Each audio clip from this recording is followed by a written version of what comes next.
bom que você está aí conosco, nos acompanhando na sua casa, e nós esperamos que, assim como acabamos de ouvir a palavra de Deus, trazendo-nos encorajamento e consolo, agora também possamos ser edificados pela exposição das Escrituras. O texto que eu quero partilhar com você é Gênesis capítulo 15, e aí na sua casa eu peço que você abra a sua Bíblia e acompanhe comigo a leitura. Está escrito assim: depois destes acontecimentos, veio a palavra do Senhor a Abrão numa visão e disse: não temas, Abrão, eu sou o teu escudo, e teu galardão será sobremodo grande. Respondeu Abrão: Senhor Deus, que me haverás de dar se continuo sem filhos? E o herdeiro da minha casa é o Damasceno Eliezer. Disse mais Abrão: a mim não me concedeste descendência, e um servo nascido na minha casa será o meu herdeiro. A isto respondeu logo o Senhor, dizendo: não será este o teu herdeiro, mas aquele que será gerado de ti será o teu herdeiro. Então conduziu até fora e disse: olha para os céus e conta as estrelas, se é que podes. E lhe disse: será assim a tua posteridade. Ele creu no Senhor, e isso lhe foi imputado para a justiça. Disse-lhe mais: eu sou o Senhor que te tirei de Ur dos Caldeus, para dar-te por herança esta terra. Perguntou-lhe Abrão: Senhor Deus, como saberei que hei de possuí-la? Respondeu-lhe: toma uma novilha, uma cabra e um cordeiro, cada qual de 3 anos, uma rola e um pombinho. Ele, tomando todos esses animais, partiu-os pelo meio, e lhes pôs em ordem as metades, umas defrontes das outras, e não partiu as aves. Aves de rapina desciam sobre os cadáveres, porém Abrão os enxotava. Ao pôr do sol, caiu profundo sono sobre Abrão, e grande pavor, e cerradas trevas o acometeram. Então lhe foi dito: sabe com certeza que a tua posteridade será peregrina em terra alheia, e será reduzida à escravidão, e será afligida por 400 anos. Mas também eu julgarei a gente a que tem de sujeitar-se, e depois sairão com grandes riquezas. E tu irás para os teus pais em paz, serás sepultado em ditosa velhice. Na 4ª geração tornarão para aqui, porque não se encheu ainda a medida da iniquidade dos amorreus. E sucedeu que, posto o sol, houve densas trevas, e eis um fogareiro fumegante e uma tocha de fogo que passou entre aqueles pedaços. Naquele mesmo dia, fez o Senhor aliança com Abrão, dizendo: a tua descendência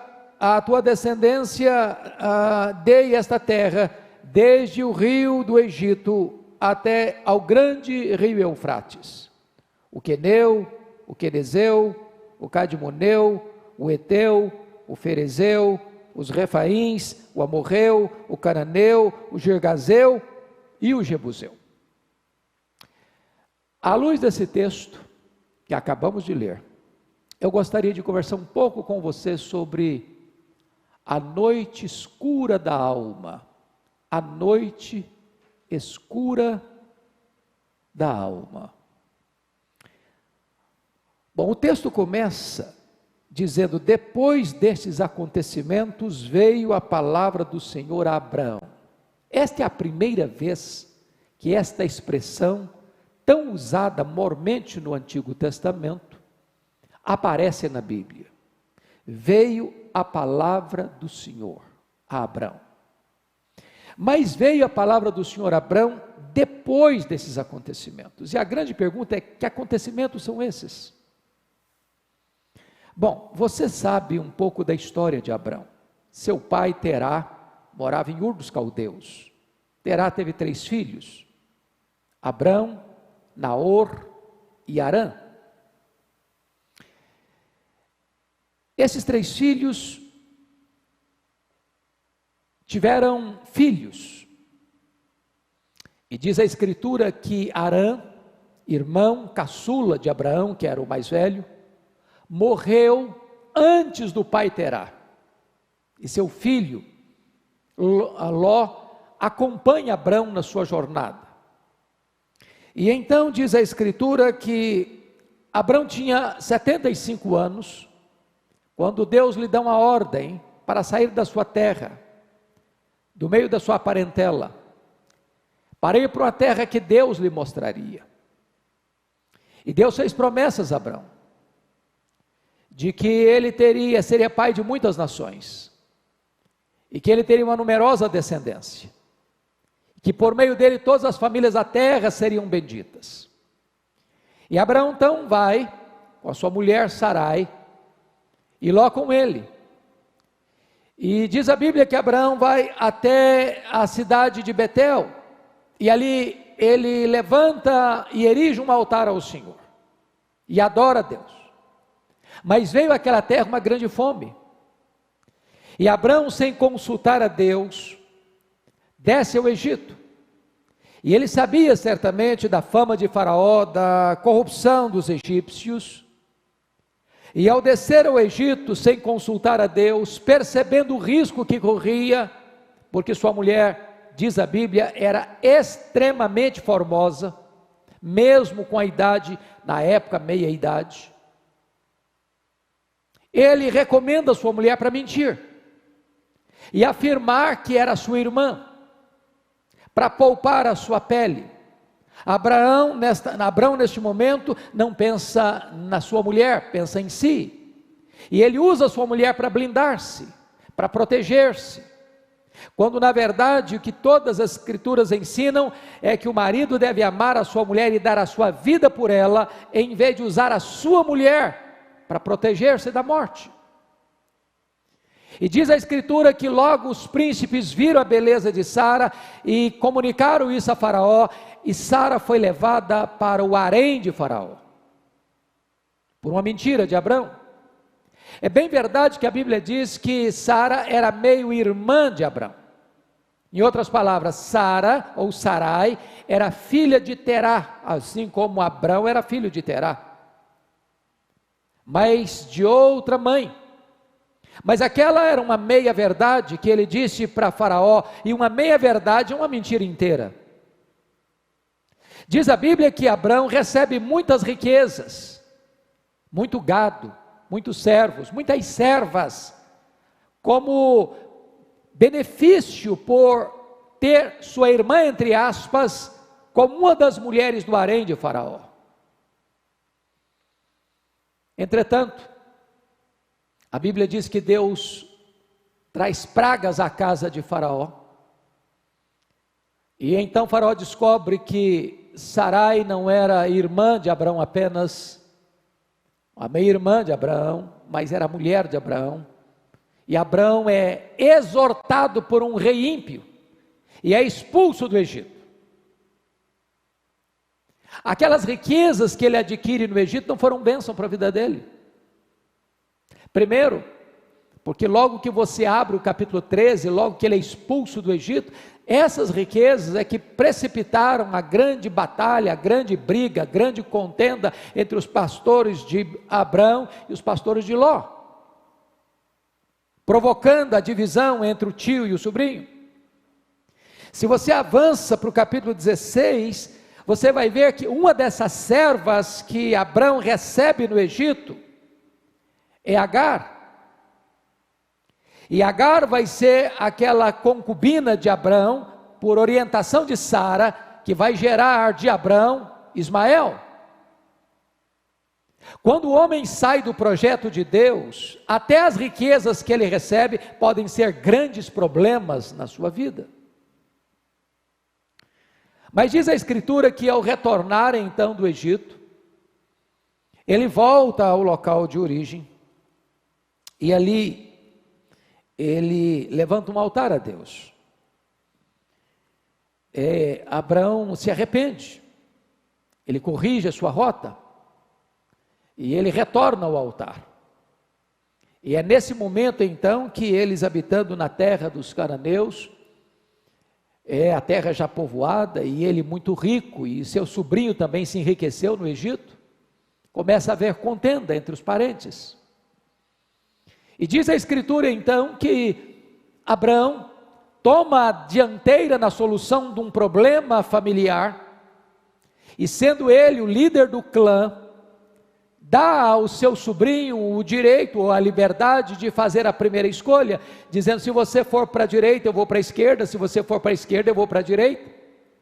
E diz a Escritura que Ló olhou para as campinas verdejantes do Jordão. Ele está lá nas alturas da região de Hebron, de Mamre, e de lá de cima você consegue ver as planícies do Jordão, campinas verdes, pastos verdejantes.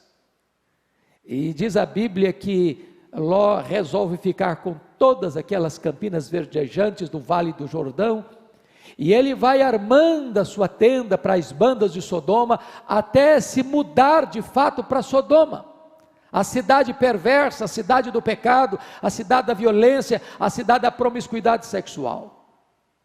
Pois bem, é nessa conjuntura que Abraão vai para Hebron, para Mamre, e ali ele se estabelece, e ali ele arma uma tenda, enquanto Ló, que vivia na carona do seu tio, vai para Sodoma e ama as coisas deste mundo. Abraão não se importa com as riquezas deste mundo, ele vai para uma terra mais árida, ele vai para a região de Hebron, e diz a Escritura que ele ali não só arma uma tenda, mas levanta um altar e adora a Deus. O capítulo 14, ainda para você entender depois desses acontecimentos, que acontecimentos são esses? Houve uma guerra, uma batalha, entre os 4 reis do Eufrates, o Vale do Eufrates, na região da Mesopotâmia, que nós chamaríamos hoje a região da Grande Babilônia, da Babilônia, contra os 5 reis do Vale do Jordão, que viviam naquela região às margens do Mar Salgado, hoje conhecido Mar Morto. Porque aquela região do Vale do Jordão, onde estava Sodoma e Gomorra e outras cidades, era a principal rota entre a Mesopotâmia e o Egito. Era uma rota comercial vital para qualquer nação que quisesse se desenvolver na época. Então eles impuseram uma acachapante derrota sobre os 5 reis do Vale do Jordão, e tornaram esses 5 reis do Vale do Jordão vassalos dos 4 reis do Oriente.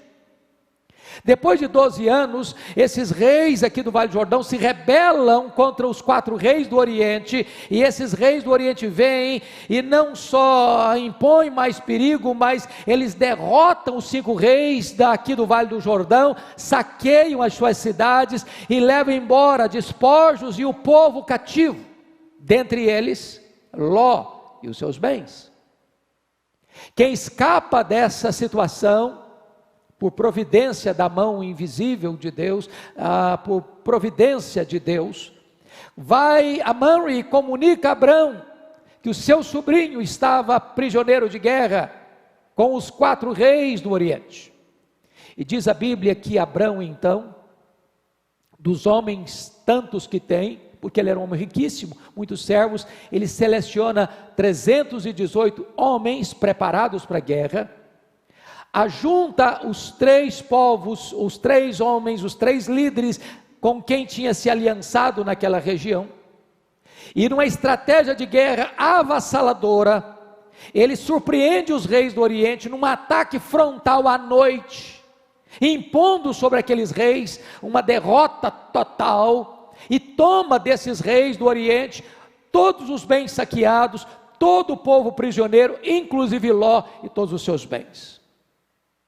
Quando Abraão retorna dessa peleja vitoriosa, ele passa por Jerusalém, a chamada cidade de Salém, outrora, e ele tem 2 encontros. o encontro com o rei de Sodoma, que quer oferecer a ele os despojos da guerra, ficando apenas com o povo, e Abrão rejeita com juramento essa proposta. Ele não quer nada das riquezas de Sodoma. Mas sai ao encontro dele também Melquisedeque, rei de Salém, sumo sacerdote e rei de Salém, que lhe dá pão e vinho. E este presente Abrão aceita. Bom, então agora, feito essa digressão longa, mas para você entender a primeira frase, depois desses acontecimentos, veio a palavra do Senhor a Abrão, numa visão, e disse: não temas, Abrão, eu sou o teu escudo e o teu galardão será sobre modo grande. Mas por que Deus está falando isso para ele? Deus não desperdiça palavras. Por que Abrão estaria com medo? O que estava produzindo esse medo no coração de Abrão? Pense comigo agora do ponto de vista de estratégia de guerra. Abrão tinha, com pouca gente, como aconteceu lá com Gideão mais tarde, imposto uma derrota fragorosa aos 4 reis poderosos da Babilônia, da antiga da Mesopotâmia, lá do Vale do Eufrates. O que se esperaria naturalmente? É que esses reis viessem armados até os dentes para massacrar Abraão. E talvez o temor tivesse rondando o seu coração. Além do mais, Deus, quando chamara Abrão lá de Ur dos Caldeus, e depois que ele sai de Harã, havia uma promessa de Deus para ele, de que ele seria pai de uma grande nação, e que por meio dele e do seu descendente, todas as famílias da terra seriam abençoadas. Mas ele estava sem herdeiro, sem filho. Parece que o futuro dele era sombrio. E é nessa conjuntura então que Deus aparece a Abrão e diz: não temas, não tenhas medo. Primeiro porque eu sou o teu protetor, eu sou o teu escudo. A tua segurança não está nos homens que você tem na sua casa, que são valentes, não está nas alianças que você firmou com os povos aí de Hebron. A sua proteção, Abrão, está em mim. Eu sou o seu escudo, eu sou o seu protetor, sou eu que guardo você. E mais, Abrão, seu galardão será sobremodo grande. E a partir daí, desenrola-se uma espécie de diálogo entre Deus e Abrão. Então está escrito: respondeu Abrão, diante desta visão que teve: Senhor Deus, que me haverás de dar? Porque Deus tinha acabado de falar para ele que o galardão dele seria muito grande. Que me haverás de dar, se continuo sem filhos, e o herdeiro da minha casa é o Damasceno Eliezer? Disse mais Abrão: a mim não me concedeste descendência, um servo nascido na minha casa será o meu herdeiro. Ele era muito rico, e para quem ele deixa essa riqueza? E mais, Deus tinha prometido que lhe daria uma herança, e que faria dele uma bênção para as nações, todas as famílias da terra. Mas de que maneira, se ele não tinha filhos? Então esse era o grande temor de Abrão em relação ao seu futuro. Então vamos ver, diante desse temor, qual foi a resposta de Deus para ele no versículo 4. A isso respondeu logo o Senhor, dizendo: não será esse o teu herdeiro, mas aquele que será gerado de ti será o teu herdeiro. Bom, Deus não podia ser mais claro. Não era um filho adotado, não era um servo da sua casa, era um filho gerado dele mesmo. Então Deus está sendo absolutamente lúcido, claro, eloquente com Abrão. Agora veja você, de que maneira que Deus prova isso para ele.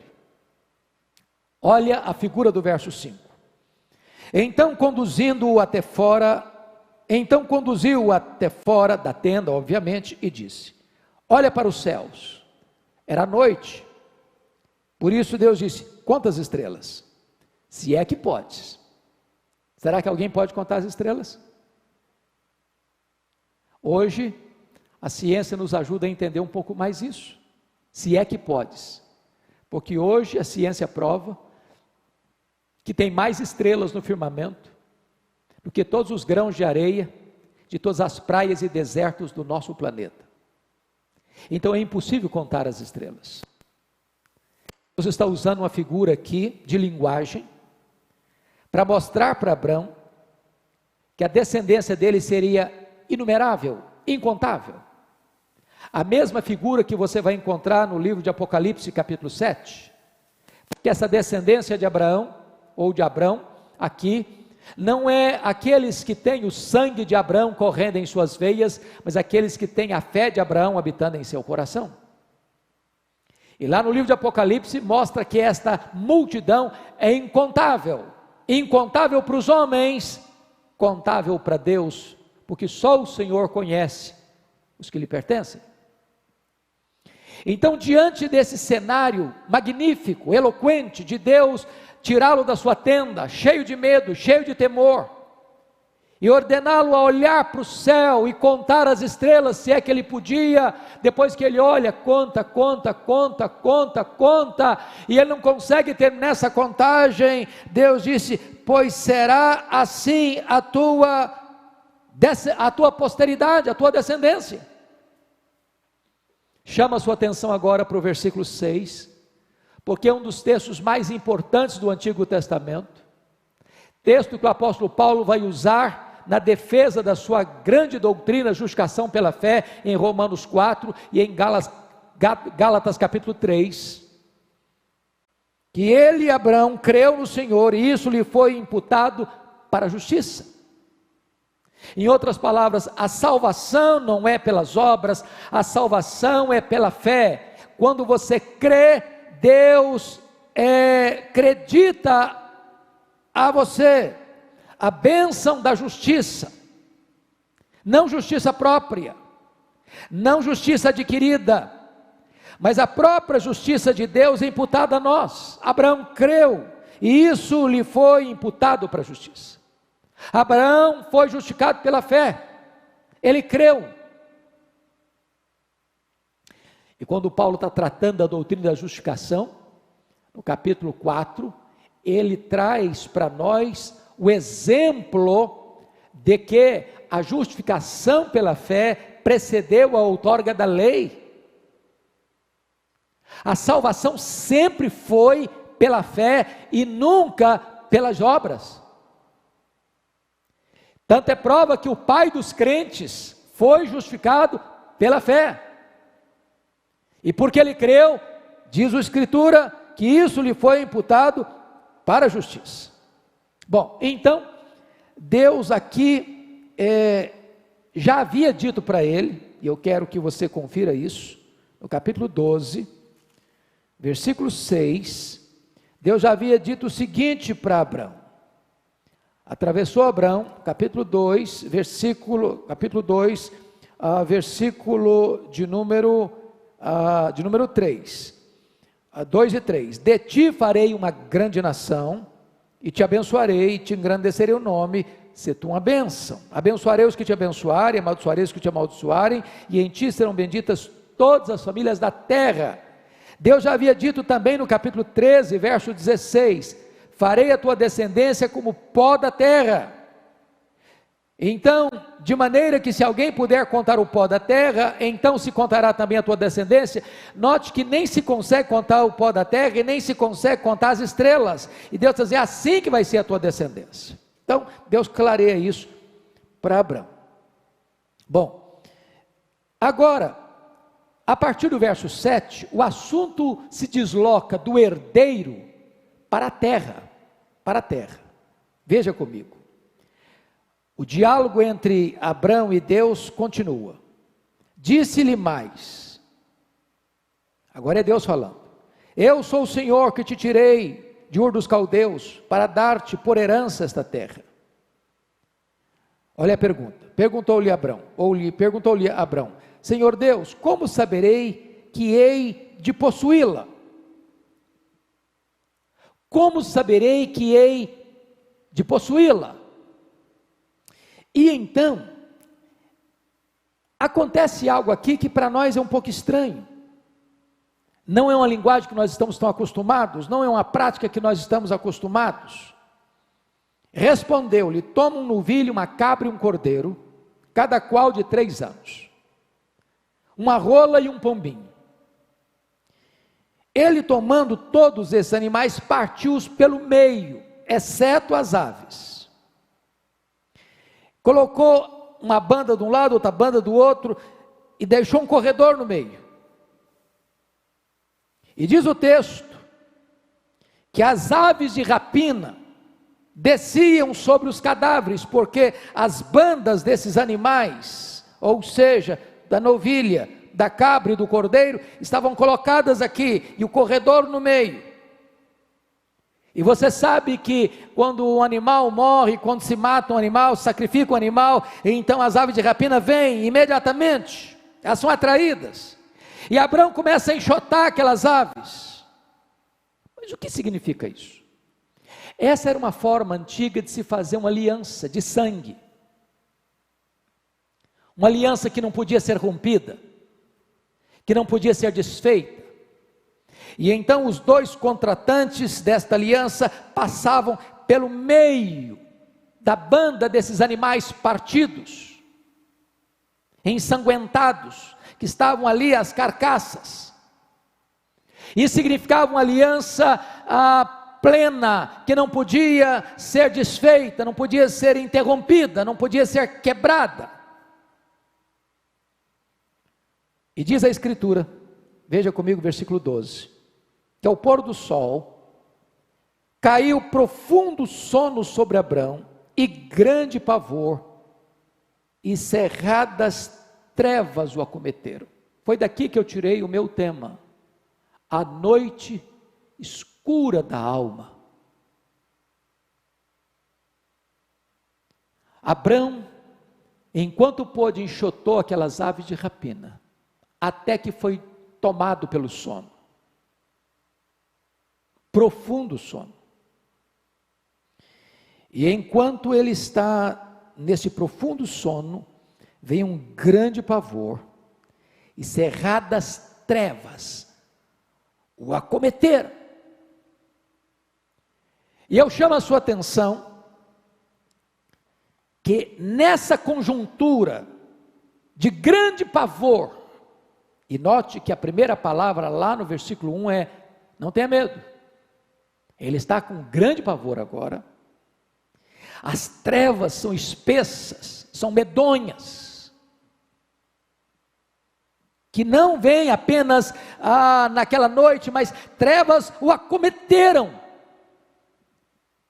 Então lhe foi dito, sabe com certeza, não é sabe, talvez sim, talvez não, sabe com certeza, que a tua posteridade será peregrina em terra alheia. Note que agora Deus junta as duas coisas, a posteridade e a terra, porque do verso 1 ao verso 6 ele está falando da posteridade, a partir do verso 7 ele começa a falar da terra, e agora Deus junta as duas coisas, a posteridade e a terra, que a tua posteridade será peregrina em terra alheia, e será reduzida à escravidão, e será afligida por 400 anos, Deus está aqui profetizando o que a sua família passaria no Egito, e você se lembra que o filho de Abraão é Isaac, o filho de Isaac é Jacó, e o filho de Jacó é José, e por meio de José, 70 pessoas descendentes de Abraão vão para o Egito e passam lá 400 anos,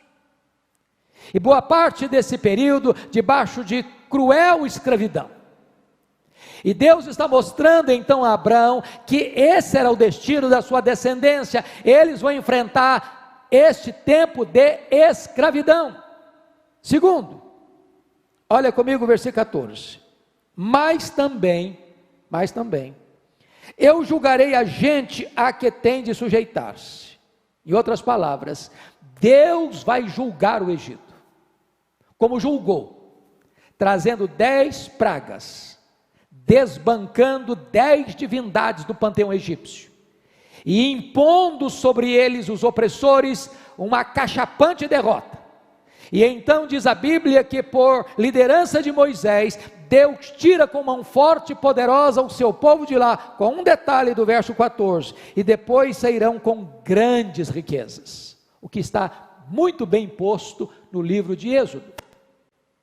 Terceiro, Deus diz ainda para Abraão no verso 15, e tu irás para os teus pais em paz. Preste bem atenção aqui. Deus prometeu a Abraão: sai da tua terra, do meio da tua parentela, e vai para uma terra que eu te mostrarei. E quando diz a Bíblia lá, que houve a separação entre Ló e Abrão, eu queria que você observasse isso, no capítulo 13, versículo 14, disse o Senhor a Abrão, depois que Ló se separou dele: ergue os olhos e olha, desde onde estais para o norte, para o sul, para o oriente, para o ocidente, porque toda essa terra que vês, eu te darei, a ti e a tua descendência, para sempre. E agora Deus está dizendo para Abrão, que a sua descendência vai ficar escrava, 400 anos, e só então eles vão entrar nessa terra, mas que a única terra que Abrão adquiriu, foi a caverna de Macpela, onde ele sepultou sua mulher, mas que ele era um peregrino, diz Hebreus, que buscava uma terra e uma cidade, não aqui, mas uma cidade eterna, a cidade santa, a cidade celestial. Ele é um homem que vivia pela fé, mas Deus lhe dá uma garantia, de que ele seria recolhido aos seus pais em paz, e seria sepultado em ditosa velhice. E Deus volta a afirmar, na quarta geração, que é um termo análogo aos 400 anos, na quarta geração tornarão para aqui, para a terra de Canaã. Preste bem atenção nessa explicação, porque não se encheu ainda a medida da iniquidade dos amorreus. Talvez você pergunte, mas por que Deus demorou 400 anos para cumprir a promessa de dar a terra? Por que Deus não deu a terra logo que Abraão saiu de Ur, de Harã, para ir para Canaã? Por que Deus não deu? Está explicado aqui. Porque morava nessa terra exatamente os amorreus, e o cálice da iniquidade desse povo não tinha ainda transbordado. É como se Deus estivesse dando mais uma oportunidade a esse povo a se arrepender, a se arrepender, a se arrepender, a se arrepender, a se arrepender, e quanto mais tempo esse povo tinha para se arrepender, mais se chafurdava no erro, no pecado, na lama, na iniquidade, na idolatria, no politeísmo deles. Quando esse cálice da iniquidade transbordou, foi a ordem então de Deus a Josué: agora entra e possua a terra. É aqui que você encontra a explicação por que demorou 400 anos, para que a descendência, a posteridade de Abraão, possuísse a terra. Pois bem, vamos agora ao versículo 12. Ele será, ao versículo 17, e sucedeu que, posto o sol, houve densas trevas, e eis um fogareiro fumegante, uma tocha de fogo que passou entre aqueles pedaços. Você sabe que Deus, via de regra no Velho Testamento, e também no Novo, ele apareceu e se deixou representar por esta imagem do fogo. Aqui é uma espécie de teofania. Preste bem atenção, que nas alianças, uma aliança via de regra, quando você usa a palavra aliança, no contexto humano, terreno, nós falamos de dois contratantes, onde tem direitos iguais, responsabilidades iguais. Mas veja você, que quem passa pelo meio dos animais que foram partidos, é apenas um dos contratantes, é quem fez a aliança, é quem é o autor da aliança, é quem é o líder da aliança. Abraão não passa, porque é assim a aliança que Deus fez com você e comigo. A aliança das obras foi quebrada pelos nossos pais, Nós vivemos agora na aliança da graça.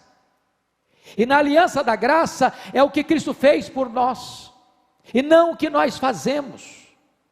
Então, apenas o Deus Todo-Poderoso, representado aqui por essas figuras de um fogareiro fumegante, de uma tocha de fogo, é que passa entre aqueles pedaços.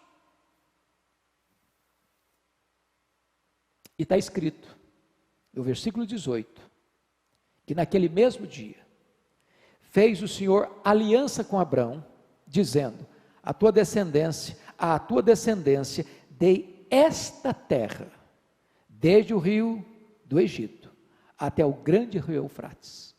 É bem verdade que esta extensão geográfica estabelecida por Deus, só vem acontecer no reinado de Davi. Deus prometeu. E você nota que 400 anos antes de se começar a possuir essa terra.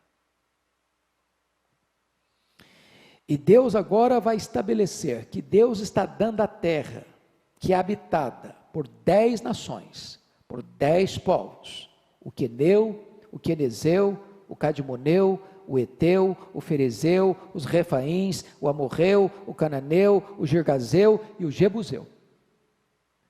O cálice da iniquidade desse povo encheu a ponto de transbordar. E então Deus diz para o seu povo, está na hora de tomar posse da terra. Promessa feita a Abraão há 400 anos. Quero concluir, mostrando a você que então o texto tratou de 3 assuntos. O texto tratou do herdeiro, dos versos 1 a 6. O texto tratou da terra, dos versos 7 a 17, o texto tratou da aliança, dos versos 18 a 24. O Deus a quem servimos é o Deus da aliança. É o Deus que se comprometeu em salvar o seu povo. E pode passar o céu e a terra, mas a palavra de Deus não passa. Deus falou, e Ele é fiel para cumprir. Os homens falam, os homens desmentem o que falam, mas Deus não retrocede em sua palavra, Deus não quebra a sua aliança.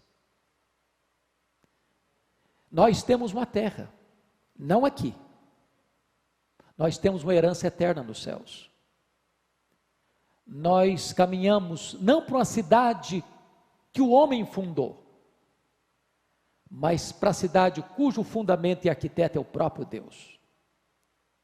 Nós recebemos uma herança eterna, por meio de Jesus Cristo, aquele que morreu na cruz, verteu o seu sangue, e antes de ir para a cruz, Ele firma uma nova aliança no seu sangue, como nosso Redentor. Talvez nesse momento você esteja com a sua alma aflita, como Abrão estava, com tantos temores, com tantos medos, do seu futuro, do seu amanhã.